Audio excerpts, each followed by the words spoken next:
Sean Payton, if he keeps calling this bullshit, man, he's just trying, like, I don't know what he's doing. And I think everybody started to fold, even the analysts on X, or the X-analysts, the fans on there. And they're saying, oh, it's not Sean Payton's play calling this issue. Even everybody was like, yeah, he needs to, like, drop it for a game. And Sean said, nope, we're comfortable with our operation when he was asked about it. So no hope there for any change. Real coverage, real fans. Let's start talking here about week 8. As always, if it's your team, keep it about 2 minutes or so. If you're previewing another team, try to keep it within a minute. Let's start here with this first game. Ryan, we heard you talk about it a little bit earlier. You got your Denver Broncos playing the Dallas Cowboys. I mean, we talked about MVP earlier. Dak Prescott, I really think, should be a part of that conversation. He's playing great football right now. What are your thoughts on this one?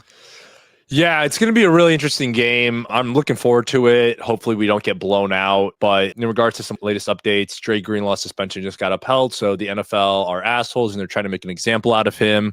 Can't even just say anything now in the NFL, I guess. Like, you didn't even say it publicly. You kept it on the field and whatever, man. It is what it is. Defense is still very good. But I am pretty terrified in terms of Riley Moss, that matchup. And maybe I'd have more faith if our offense was performing well, but I do know that it's Jim Nance's team that's going to be calling the game. So it's going to be why a lot of people are going to be seeing it. It's a highly anticipated matchup, but we haven't lost to the Cowboys in a long time. Usually we always beat them, or we have like a comeback game against them. And we win pretty handedly. So these games against the Cowboys are always fun to watch, and we're also wearing our throwback uniforms, and we haven't lost in those yet, I believe. So my mind is kind of telling me that the Cowboys are going to win, but my heart, I'm going with the Broncos just because, those uniforms, we haven't lost in them, and it's another home game. So, and hopefully they can carry that momentum and just get this offense fixed. But I do have my doubt because Sean Payton, if he keeps calling this bullshit, man, he's just trying, like, I don't know what he's doing. And I think everybody started to fold, even the analysts on X, or the X-analysts, the fans on there. And they're saying, oh, it's not Sean Payton's play calling this issue. Even everybody was like, yeah, he needs to, like, drop it for a game. And Sean said, nope, we're comfortable with our operation when he was asked about it. So no hope there for any change. He's just going to force Bo. You're going to do what I give you, or we're just going to suck. So yeah. All right, Ryan's going to be taking his Denver Broncos, although maybe doesn't feel the best about it, but he's going to roll here with his heart. Andrew, let's go on over to you. Are you going to take the Denver Broncos or the Dallas Cowboys? Man, this is a tough one. I don't know, dude. This year has been weird to me. I said it earlier, I feel like a lot of these teams just don't know who they are yet. I will say this, the Cowboys are putting up points, right? And I saw the Commanders beat us. Cowboys it was 44-22 versus the Commanders. If the Cowboys can stay as hot, I think they'll beat the Broncos. So I'm gonna pick the Cowboys at this point. But man, Denver's defense looks good. But you're right, Ryan. Though the offense looks a little all over the place, and Sean Payton is a cocky bastard, so he probably will never let anybody make any play calls. So. But bottom line, I'm gonna go Cowboys really short, maybe by 1 or 2. I think it'll be a close game. All right, we got Andrew taking the Dallas Cowboys. Let's go down to Marcus. Marcus, who are you taking? So Cowboys are a 3.5-point dog. It's about 50-50 right now. Public and the pros are kind of split on this game. I'm going to go, man, it's two extremes, right? Cowboys have a really good offense, like the top 2 scoring offense, and then their defense is one of the bottom 3 scoring defense. So this could be a game where the Broncos could have a get-right spot for their offense, but like we thought was going to happen against the Jets, against that atrocious defense. That did not happen. But I think if the Cowboys can get a couple stops, I mean, based on the way the Broncos defense looked last week against the Giants, I think Dak and the boys could, with Lamb and Pickens being back, man, and Ferguson. I mean, they have so many weapons on the team, and Javonte Williams' revenge game, baby. He's got something to prove against the Broncos. So yeah, I'll go Dallas to win this game. Ooh, all right. We got 2 Dallas here back to back. Right now, Ryan, the only one taking his squad. Samoan, are you going to make Ryan the only one taking Denver? It's going to be, like everybody said, it's going to be a tough matchup. Both teams got momentum, and of course, Cowboys offensively have been dominant, and then, of course, the Broncos defense has been keeping them in games. And, offensively, even though they struggle throughout a half or even 3/4 of a game, they always seem to turn it on when it matters most. But I feel like with home field advantage and, just a strong defense and some momentum on their side, I got the Broncos winning this one. Yes, sir. Samoan's got the Broncos winning this one. We got Ryan and Samoan taking Denver. We got Andrew and Marcus taking the Dallas Cowboys. Only time is going to tell what side is right and what side is wrong. But you guys let us know about your thoughts on these games in the comment section below. Let's transition on into this next one because, Andrew, your Chargers are taking on the Minnesota Vikings. The Vikings, who are 3-3, of course. Your Chargers are 4-3. What are your thoughts on this one? Carson Wentz is going to be the QB, as I understand. Of course, J.J. McCarthy wasn't looking good to begin with, so Carson Wentz, actually might be an upgrade over J.J. McCarthy. But, they struggled with the Eagles. Eagles beat them pretty soundly, 28-22. I wouldn't say soundly, but, the Eagles got a get-right game with the Vikings. This is at home. By the way, here's another. If you're superstitious at all, Charger fans, we are 0-7 in the all-Navy jerseys, and we are wearing all-Navy jerseys this week. So something's telling me this. It's going to be a tough one. I think we win by a field goal, though. I just think we got embarrassed last week, and the Chargers just going to get right and play angry this week. So I'm going with my gut, and that's about it. I think the Chargers beat the Vikings this week in SoFi. All right. Let's see. Let's go on over to the rest of the panel. Marcus, let's go down to you. What squad are you taking? Man, the Vikings had their shot against the Eagles last week. TJ Hopkins still pissed off about the refs telling him on the field that he scored it, but New York called in and said he did not score the touchdown. Yeah, this game, Carson Wentz sucks. He's so bad. It's awful to watch. I think I'm going to go Chargers here, but it's a funky line, 3 points. It would have been interesting to see J.J. McCarthy against his old coach. That would have been cool, but yeah, I don't know. Your defense, looked really leaky last week, and Carson Wentz blows, but they do have Jefferson. Yeah, man. I'll go Chargers in this one. 70% of the money is on the Chargers, but I think in a short week at home, I'll take Chargers over Minnesota. One thing I forgot to say too, before everyone else talks, is Joe Alt and Trey Pipkin should be back for the offensive line. So we should be week 1 healthy on the offensive line, which would be very welcomed. So yeah.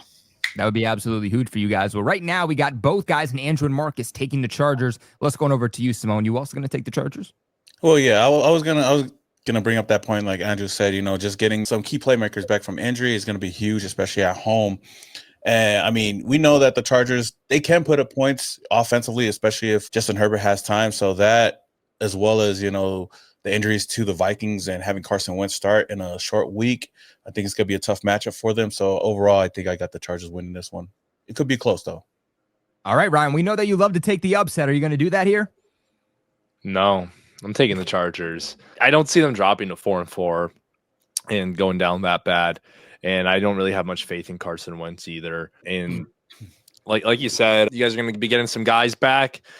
And I think Herbert can carry them in this game and put up enough offensively to help that defense out. But ultimately, it's going to see how well your defense holds up against, Jay Jettas and that offense, because Kevin O'Connell still is an offensive mastermind, and he can do with what he has for a little bit, small amount of time in Carson Wentz. But I'm going to take the Chargers on this one. I'm not even sure Carson Wentz's team believes in him at this point based off of what we've seen on the field over the last couple weeks here. But let us know your guys' thoughts on this game in the comment section below. And let's go ahead and let's get into this final game, because obviously, Simone, your Raiders are on a bye week, so no game this week. Yeah, there you go. You can't lose this week, Simone, baby. That's a win. That's what we call a moral victory right there, man. That's what I like to see. You're going to be coming back next week with a smile on your face, man. Can't wait. But Marcus, you guys are playing the Washington Commanders. Feels like this is a team that's maybe taking a step back. Obviously very riddled with injuries also. Nonetheless, a team that you cannot overlook. What are your thoughts on this one?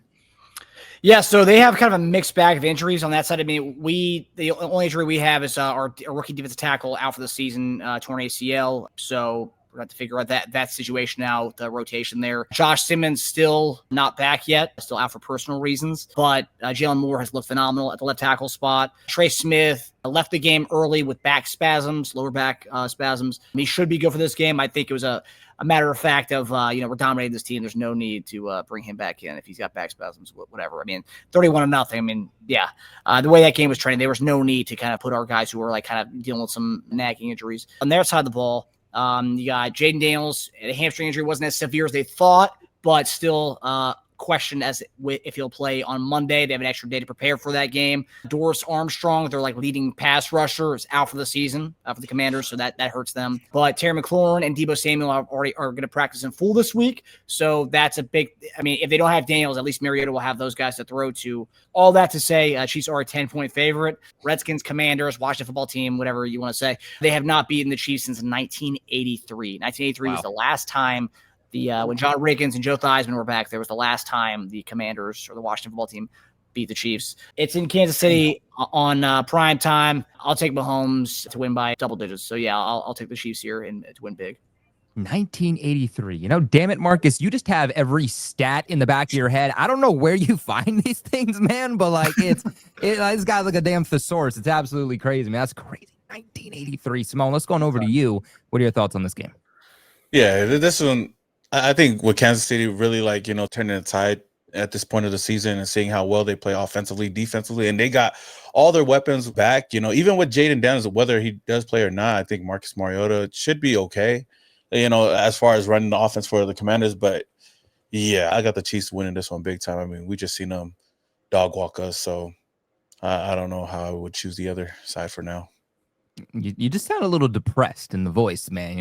But respect. You know what? Win again, man. It's all right. There were hard words to say, but you're real with yourself, and I have a lot of respect for you for it. Ryan, let's go up to you. What are your thoughts? I'm going to take the Chiefs on this game. I don't know really what's going on with the Commanders. I've been keeping up with them a bit, but I didn't know that they're 3-4. I know Jaden Daniels is out for some games and stuff like that, and he's had some injury issues. But Chiefs are rolling, man, and I don't know how much longer we're going to be at the top of the AFC West. It could end after this week. I don't know if it'll work out like that with tiebreakers and all that stuff, but possible if we lose against the Cowboys. But yeah, as much as I'd love to see the Chiefs lose like the rest of us besides Marcus, but the Chiefs look very, very good. And I'm very careful to talk crap on the Chiefs. I will when we actually play you guys, but got to respect you guys until we take over, or if we ever take over. Sean, get your shit together. Yeah, taking the Chiefs with this one. Taking the Chiefs. All right, Andrew. I feel like I know where you're going to go with this, but are you going to make it 4 out of 4 Chiefs? Underdogs.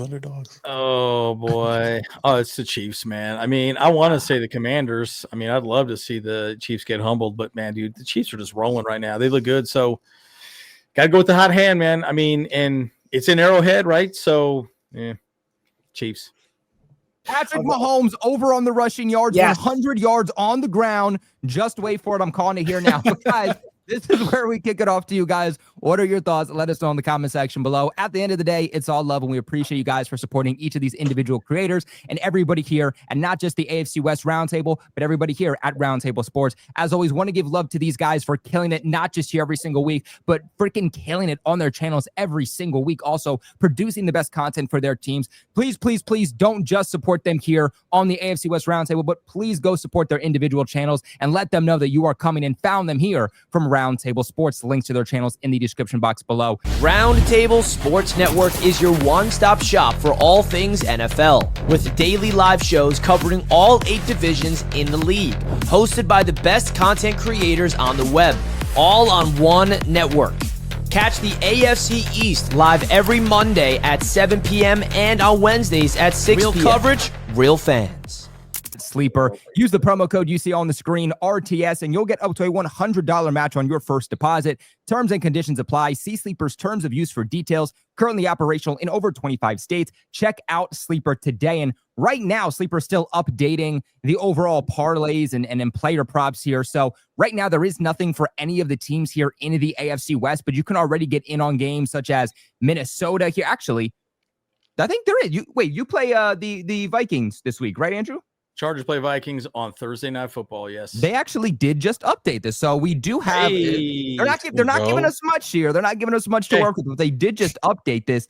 What are you thinking about Ladd McConkey over or under 55.5 receiving yards? Over. You want to go over on that? All right. Yeah, I think so. What about Keenan Allen? He balled out this past week. Are you taking him anytime touchdown? That's a hard one. Yeah. You want to go anytime touchdown? All right. I mean, we're throwing the ball a lot. We don't have a running game. So, I mean, you got to throw the damn ball at this point. So, That's true. We know that Justin Herbert has that connection. And speaking of Justin Herbert, what do you think about 256.5 passing yards, over or under that?